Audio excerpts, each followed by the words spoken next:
New moon in Aries, also a partial solar eclipse happening on March 29th. Let's see what kind of magic we can get into in this conversation. I want to give you all the themes that I can, along with a lot of ways to work with this energy. It is wildly transformative. It is also seed planting for future.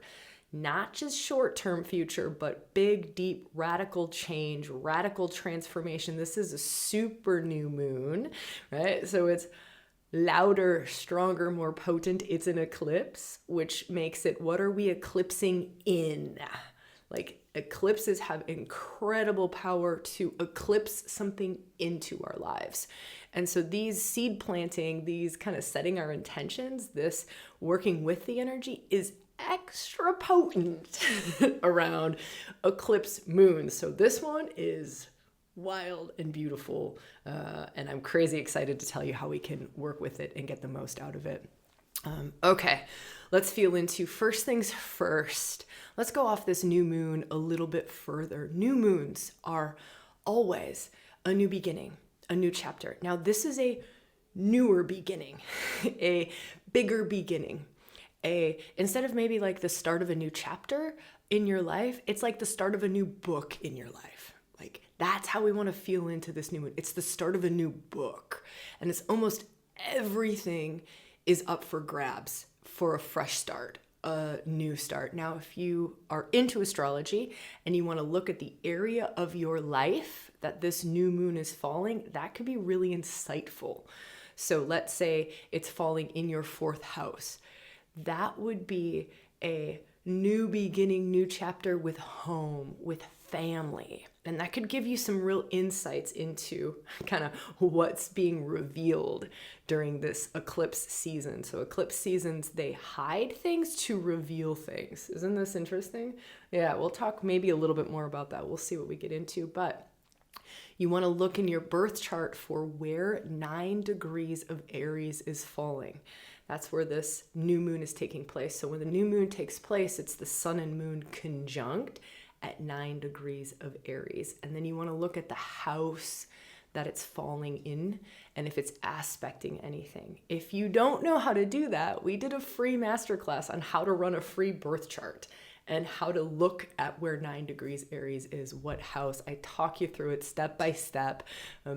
Super simple to do it, real simple and totally free. You'll see a link for the masterclass below. You just pop your name and email in, and then we send you the little video tutorial, and you can use it for any aspect at any time in the astrology. Pretty cool if you are not already doing that for yourself. And if you've not done that, this one could be one to spend the time to do that on, really and truly, because this new moon and knowing what house it's in can be incredibly insightful, especially at a time where it might be a little foggy.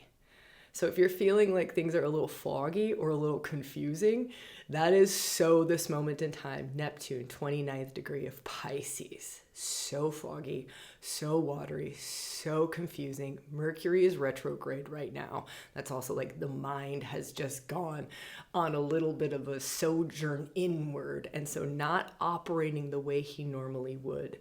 But there's an awesome way to work with it, with the mind and how the mind is operating in this Mercury retrograde. I just did a podcast on that. So the last episode is on Mercury retrograde, Venus retrograde, in between these eclipses, and how do we align with them. And it's magic. It's stunning. If you haven't seen that, I would go watch that episode next. You'll see a link above and a link below, but that would definitely be the next episode to go watch if you haven't seen that. It wildly supports this moment in time because Venus and Mercury will still be retrograde past this new moon into the 7th and 12th of April. And so just it's another incredible support with a bunch of practices to get you through this wild eclipse season. All right, let's keep going with new moon. So eclipses are like planting seeds for, this is an interesting one. Typically eclipses are like planting seeds for the next 6 months. But this is a weird, interesting push-pull, and you feel for you like how this is unfolding. It will be different for all of us. But this push-pull feel, this two steps forward, two steps back feel, this endings and beginnings like simultaneously happening. Like this is what eclipses bring. It kind of brings mystical mind required to really be in the energetics of duality, right? Of duality, of an ending is a beginning, and they're happening simultaneously. As something comes to an end, something else is coming to be birthed, right? Coming to be born, there's a beginning. And so it's like this magical space in between, right? Like the in-between space, crazy potent at this moment in time. Part of why that is because there's so much happening on this 29th degree of Pisces and the 0 degrees of Aries. I like to see this point and feel this point and work with this point as 0 point. 0 point. It's 0 point. Now, 0 point is actually a vortex into creation energy. Isn't that wild? Any point where like two seemingly dualistic things, like seemingly opposite things, any point where they're like touching that meeting point, that crossover point, that's a 0 point. And that's a point that you could enter into creation energy. Now you're like, okay, Sabrina, where are we going here? Why are we talking about creation energy on this new moon? Here's a wild prediction. Now I could be super fucking wrong about this, but I bet you will start hearing more and more and more and more about creation energy. It might be called different things, but instead of hearing so much about Kundalini energy, like how that's kind of become common parlance, 20 years ago, it was like, what is that? Or maybe 30 years ago, it was like, oh my gosh, I don't do that. And now it's like, go to Kundalini yoga down the street. It's not like a thing anymore. Creation energy is going to be the next one. Creation energy, like literally our capacities, human consciousness has expanded into a place where we now do not need to separate Shiva and Shakti. We do not need to separate the divine feminine, the divine masculine to be able to work with them, to be able to wield that divine energy within ourselves. Some of us are a little further along in this. We are consciously expanding into being able to work with both the divine masculine and the feminine already in union, which is actually like the seed point of creation. And that energy waking up in you. So instead of just Kundalini, which is a divine feminine energy waking up in you, right? So that waking up in you, or having a Christ awakening, right? Which is typically a top-down awakening, like a Shiva awakening, a conscious awakening. You actually have both of them awakening simultaneously, already active and alive in their union, and then being able to wield that energy out into the world. Pretty good, right? I've done a few episodes on this because we're running a creation mystery school. We've been working in this energy in ReWilding for about two and a half years, and finally ready to hold a week-long in-person retreat on this. It's called Creation Mystery School. We just opened up 5 spots and we put an eclipse special, so a couple $100 off. Just during this eclipse season until the 31st. There's only 5 spots at that price point. So if going to Australia for 7 days at a beautiful, amazing eco retreat and diving into this creation energy and awakening to it and learning how to wield it, work with it in the world, sings to you. We'll put a link below and you can check that out. There's not many spaces left. It's already 2/3 full, maybe a little more at this point, but we wanted to celebrate a little bit during eclipse season. So we did a few more kind of early bird pricing spots on that. Okay, so I'm talking about creation energy so much during this new moon because it's opening us up to that. So beyond opening us up to this kind of new sacred technology, it's not new, but it's just that we're able to embody it more. Our human consciousness has expanded to a place where we're able to stabilize it a little more. We're able to tap into it, to embody it, express it, and to stabilize it a little bit more in ourselves in ways that as humanity, we've not been able to do that before. So that, along with a lot of sacred technologies waking up in ourselves. Now, some of those will be almost like universal sacred technologies, like this waking up to being able to wield creation energy. It's kind of a universal sacred technology that we're pushing into as a collective. There will also be unique sacred technologies that are going to be waking up in us individually. And now that could be taking some of us for a wild ride. For me, the South Node eclipse, this eclipse that happened on the 14th, that was clearing out. It's clearing out. It's the making way for the new sacred technologies to wake up in us. So it's clearing out the karma, clearing out the baggage, clearing out the emotional blocks, clearing out the upper limits, like all the things that were blocking us to waking up to the unique sacred technologies that we're meant to wake up to now. Like now in this particular new moon eclipse. It's new beginnings, new starts, waking up. What are you waking up to? This is a North Node eclipse. So let's talk about that now. So South Node was dropping the karma, releasing the baggage, all the blocks in the way. So it can be crunchy. That could have been really crunchy time for you. Could have been real dark. That was like the death phase. Now this is the birth phase. So this new moon is bringing the birth phase. What are you waking up to? North Node is your dharma, your future potentials, like your greatest path forward. And so what are the sacred technologies meant to wake up in you uniquely at this time, like this perfect moment in time? Yeah, it's a wild moment in time, right? Like we can't deny that. It is a wild moment in time. But it's almost like this perfect cosmic mix that has to be in play to give you, like, delivered on a silver platter, what is it that you're waking up to? I know for me, I'll give you this little story.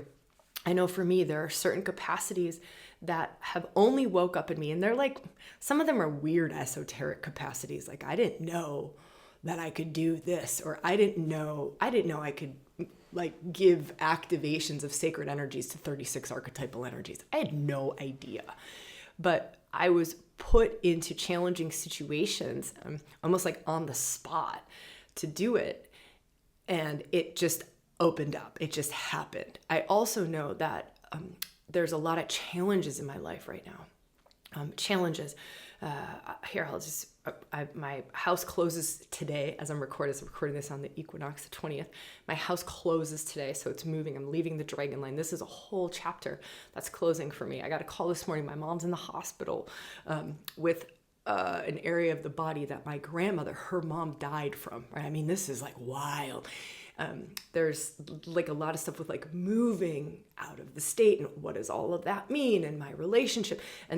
But it's like, because there's this culmination, because it's like rise to the challenge. I want to share that.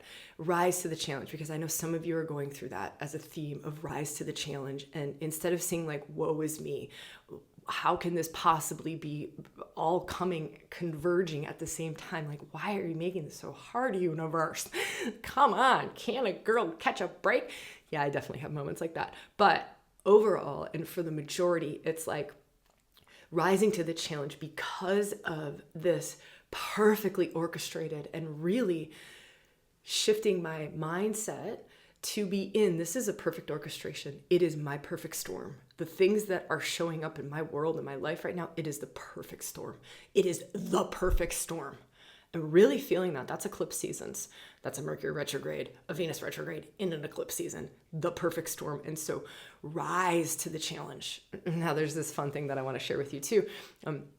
When the tides rise, all ships rise. And you can almost feel that too. So when you're rising to the challenge, it's not just that you're then opening up to your own unique sacred technologies or your own unique capacities that you didn't know you had. And you wouldn't wake up to them if you didn't have the challenges coming at you. You wouldn't. They wouldn't wake up. A lot of these gifts that are waking up, they're not for you. They work through you. Right? So when we have a situation where that wakes up in us for the situation, for something outside beyond self, that's the only time that they're going to wake up in us. And that's part of what this really challenging time is, or this really different. So I don't want to say challenging, because for some of us, this will just be like a different. It's just different. It feels really different time. And it's this beautiful, amazing orchestration. And that could be something to sit with during this new moon eclipse, days before it. As soon as this comes out, really start to feel into that. And then days after it, right? So this shift in perspective, let me summarize this. The shift in perspective of this is all happening for me. For me. It's not happening to me. And I'm going to rise to the challenge. I'm going to rise to the challenge. And I'm also going to own the fact that when the tides rise and I rise to the challenge, that ripples out so far beyond myself, into my family, my loved ones, my community, and in ways that I don't even know. In ways I don't even know that is. Wow, that's a lot. That's a lot. Something that you could do, I had a conversation with a very dear friend of mine the other day, and we were talking about seeing, hard to see self. It's very hard to see these gifts waking up in ourselves. It's very hard to see these changes happening in ourselves. So having someone who sees us, knows us, to reflect back to us the changes that they're seeing. The changes that, like, just asking someone, if you have someone in your life, or, you know, even trying to like get into an altered state of consciousness and ask yourself if you were to come into witness self, right? That's a really beautiful practice. Is I always, I have such an affinity for hawk energy, hawk medicine. It's been like a spirit guide for me for years and years and years and years. But it's like this capacity to come up into witness consciousness, right? Like a bird's eye view. And then to see myself, to see my life from a very impersonal place and go, what is it that's changed in me? Like, what is it? And to meditate from that place, or to journal from that place, or to just take a little bit of a vision quest in your mind from that place, right? But this real, if you don't have a person asking, or do both, very powerful to get a sense of I'm like, because there's like 8 rabbit holes that I could go down in this moment in time, but very powerful to get a sense of what it is that's waking up in you. And then powerful to go, ready for this one? How can I support planting the seed, right? This is the new moon. So, okay, I see that my heart is recalibrating. Venus is retrograde. All of our hearts are recalibrating. So I'm just using a simple one. This is just a good reflective practice for all of us. I can see that my heart is recalibrating. And if I were to plant seeds on this new moon, or around this new moon, for my heart to continue to recalibrate to the highest degree it's meant to, you know, my heart awakening, that's what's also happening for us, to the highest degree that it's meant to, how do I plant seeds for that? And there's also this radical honesty piece that comes in eclipse seasons, radical honesty and sovereignty, you know, Aries energy, this Aries new moon, Aries energy is sovereign. It's a sovereign energy. It's a very sovereign energy, and it's a take action energy. It's a take action. So take action. Don't just think about it. You know, that's kind of Aries. Aries gets really pissed off when you say something and you don't take an action to support that. It's like Aries gets so angry of like, don't just talk the talk. Like yada, yada, yada, blah, nothing. It's walk the talk.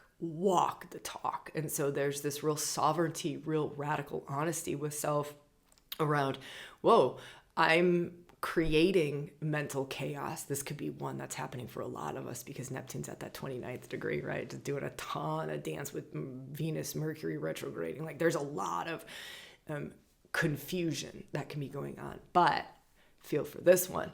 I'm using confusion to block taking action. I'm using chaos. I'm using confusion. I'm using a fog, a mental fog, or I'm using I don't know. This one is, I'm calling us all out, including myself, because this is a big one that's happening for a lot of us, is I'm using the I don't know. I'm using fog, mental confusion to cloud things or to slow things down. There's a rapid, radical knowings that are coming in, and they're going to speed up as Venus continues on her retrograde, Mercury continues on his retrograde, it is going to be insight after insight after insight after insight. And our job is going to be to not block them. And we have so many ways of blocking them. So many ways of blocking them. Some of us get really busy. We get so busy that, we like can't, like, I don't have time. I don't have time to make that change. I don't have time. Some of us, we just peace out. We just kind of do like the numb out. We do like the anesthetizing, where whatever it is that you use to like numb self. Some of us it's food. Some of us it's alcohol. Some of us it's TV, whatever it is. But really watching this hard, because Neptune on the 29th degree, along with Mercury, Venus going over them, there's a mystic magic here. Neptune's the mystic. There's a mystical madness going on, mystic magic. But it's like, if we can allow ourselves, if we can give ourselves permission to change really fucking fast, permission to get the insights, because it's not just mind insights. It's not just Mercury going retrograde. So we get a lot of Mercury retrogrades. It's mind insights, mental insights, along with heart insights. Y'all, this is crazy good. It's crazy amazing.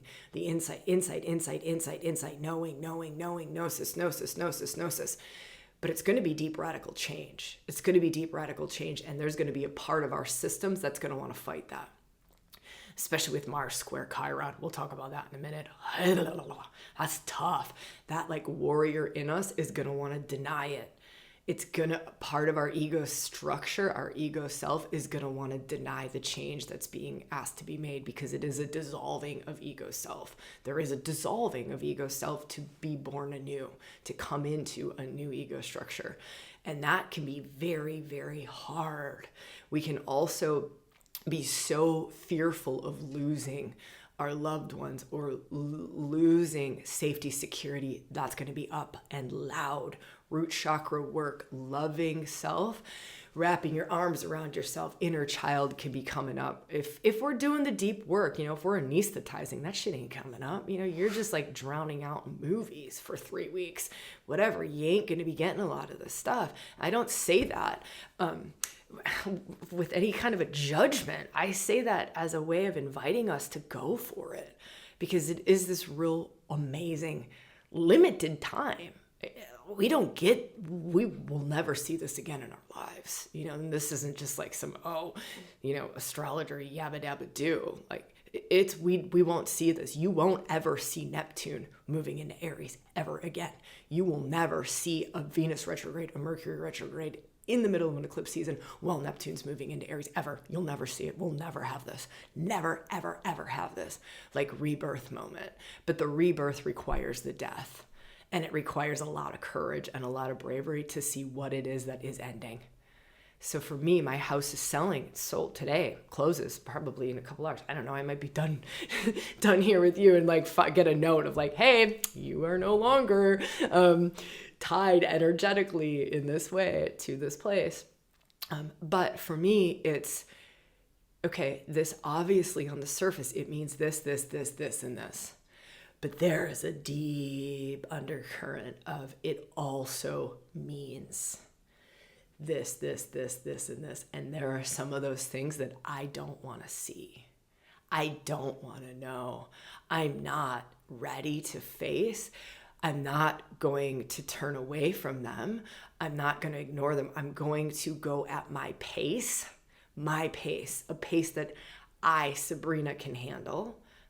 At how much I see, how much action I can take on the change, right? And I'm going to have so much compassion, because for me, my journey, it's like ripping one Band-Aid off.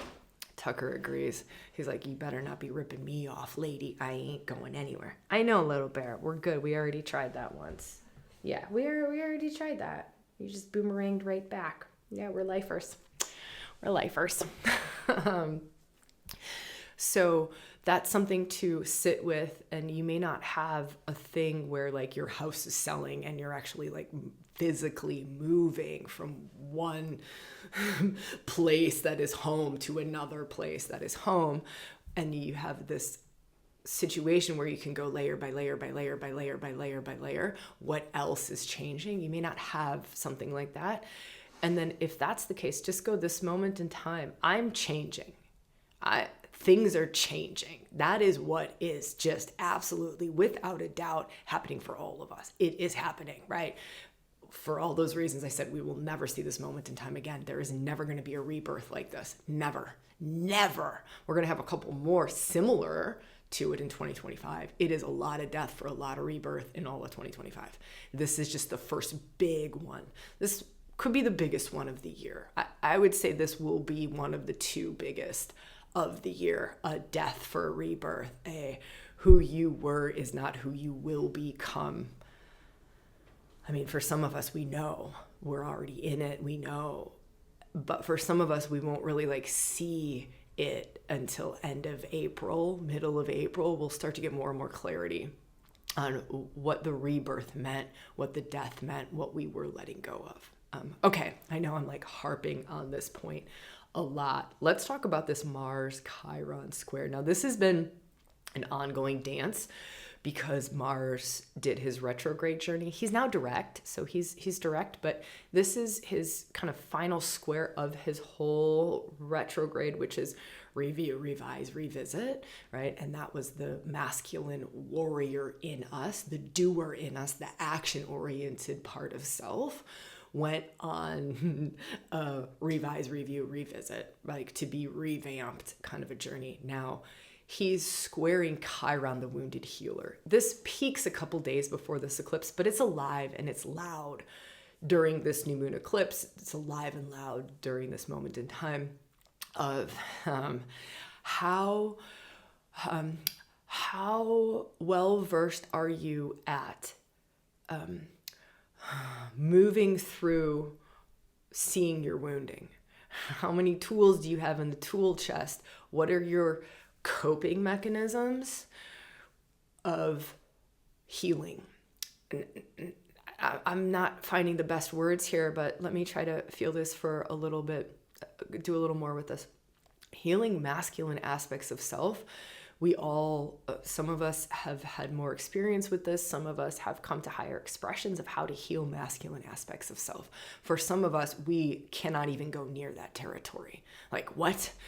My masculine, no, my masculine must always be strong. My masculine must not ever show weakness. Do you see how tricky this fucking territory is? It's very tricky. It's very loaded, right? Because there is a culture where it's the masculine cannot show weakness. Cannot show weakness. And Chiron is saying, oh, listen here, my sweet warrior. Man, you got some wounds. You got some chinks in the armor. You got some stuff to heal, and you got some inner work to do. And what is our relationship to that? What is the world's relationship to that? What are the people in our lives' relationship to that? Because this is kind of the final stand of that masculine revising in ourselves and the world and people around us of here I want to, it's Chiron, it's underneath your greatest wounds are your greatest gifts. But are you willing? What is your relationship to your wounds? Are you willing? Are you willing to even look at them? Are you willing to even admit that they're there? Are you going to keep stuffing them under the carpet? Are you going to keep pretending that they're not there? Are you going to keep unconsciously acting out the wounding? Are you going to keep being puppeteered around by the wounding? Because Chiron's the shaman. Chiron's look, this was perfectly soulfully designed. Perfectly soulfully designed. It's part of your karma. It's part of your dharma. It's part of your soul's experience in this life to move through this. To move through this, to heal this, to move through this. And there's great wisdom under there. There's great magic, the shaman, there's great magic under there. But are you going to keep operating from a very wounded place where you're just toxically puking out or expressing very unconsciously from that deep, you almost want to think core wounds with Chiron, core masculine wounds in self. With Chiron. And so isn't that interesting that square is still at play while we're planting new seeds for the future? I am telling you what, get good with that masculine warrior and self. You literally kind of want to sit him down and you want to be all right, Let me give you some heart balm. Let me see, like, what are you struggling with? I don't need my action-oriented self. So if masculine Mars warrior in you feels like hard to access, just go your action-oriented self. Your action-oriented self, the part of you that makes shit happen in the world. That's a doorway into Mars. The part of you that makes things happen in the world. Action-oriented self, the part of you that will fight for what you believe in. That action-oriented self. How evolved is that action-oriented part of self? Are you one of those activists that you don't really give a fuck? You can't be compassionate to the other side and you're just taking people out at the knees? Because I see people doing that. And I see it like, oh, I'm a heart warrior. And I'm like, I don't know. You may want to just like go back to the drawing board on that one, because I'm still seeing a little bit of stage 2 there, right? Like I'm still seeing a little bit of stage 2. Your warrior is in a developing stage. Like, yep, live and well, but not divinely expressed. So this is an opportunity to get that aspect of self up to a higher level of expression. We don't lose power in that. We don't stop fighting, but it's a divinely expressed. You feel that? It's a sacred, that's the Shaolin warrior. It's heart aligned, it's heart connected, and it's from the highest good of the infinite, all of everything. It's from that. It's not leaking wounds. It's not coming from a, retaliation. There's none of that stuff in there. It's clean, it's clear, it's crisp. Isn't that beautiful?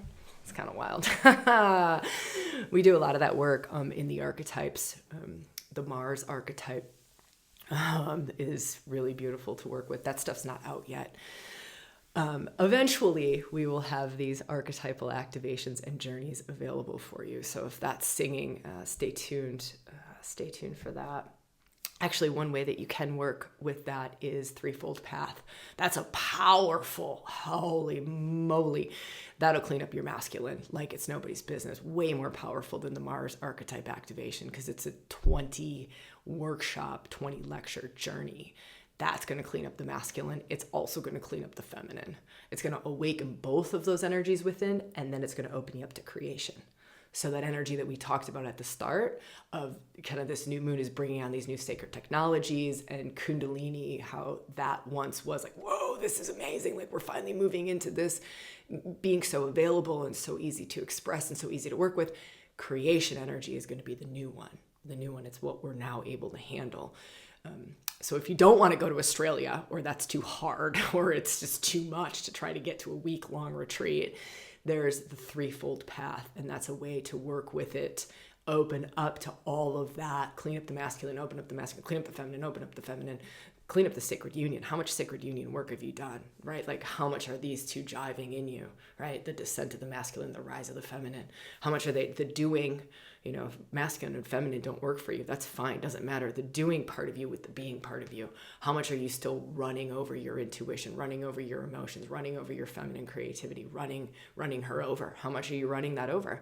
Where's your body at? Like how much aliveness and life force energy do you have? How much are you moving from the interconnectedness ground of being? This is the feminine, right? How much are you operating and activating from that place? Because there's an enormous amount of wisdom in the feminine. There's also an enormous amount of juice and power and magic in the feminine. And so it's opening to that along with masculine, because you need the equal and opposite amount. You need that, right? You need that because it directs it. It's the only way that we can direct our life force in a clean, powerful, potent, divinely aligned way. We need that. Right? That third stage, I talked about that, Shaolin warrior, third stage, divinely aligned, that they come into union. And then what opens up in that sacred union? The sacred marriage. What is it that opens up? And that's a whole nother set of sacred technologies. That's a whole, outside of just creation, opens up alchemy. Alchemy, like changing one form of something into another form, turning lead to gold. It opens up magnetism, attraction, creation, creating your capacity to create. You become a powerhouse, an absolute powerhouse. That's the threefold path mystery school. We crazily took 80% off of that. Y'all, we are not going to do that again. But I'm so glad that we did. It's an eclipse special, and we really wanted to give people access to getting to creation energy who can't make it to Australia. with us. So that's 80% off. You can check out the link below. All of our eclipse offers end on the 31st of March. So there's the Australia 5 spots at the eclipse special price, a couple $100 off. There's London, Sydney weekend events if you want to come in person, but 7 days is too long. There's the threefold mystery school, which we took 80% off of. That we're never going to do again. Get in or you will not get that again. It's so crazy. It's such a huge amount of, it's just a really big, deep journey. It's one of our greatest bodies of work that we've ever created. I still don't know how those mysteries revealed themselves in that mystery school. So that's available there. And then there's just a couple other smaller things that are a little bit, that are also supportive of eclipse season. So you'll see that too. My goodness. I see that my real estate agent is calling me. I'm pretty sure that while we've been together, this makes me want to cry. My house is closed, y'all. This is a time of such endings and such beginnings, and I just want to honor that for you all. For me, I've been living on this amazing dragon ley line, and it brought about that mystery school. That threefold path mystery school was created here. Priestess trainings, those were all here on this dragon ley line. And so for me, this closing of this chapter, it's so much bigger. Like I was sharing with you, it's so much bigger. I'm not doing priestess trainings anymore. I'm not ever going to do another threefold path like that in those particular mysteries. And just, wow, being able to work on this ley line in this way, that's ending too. Woo!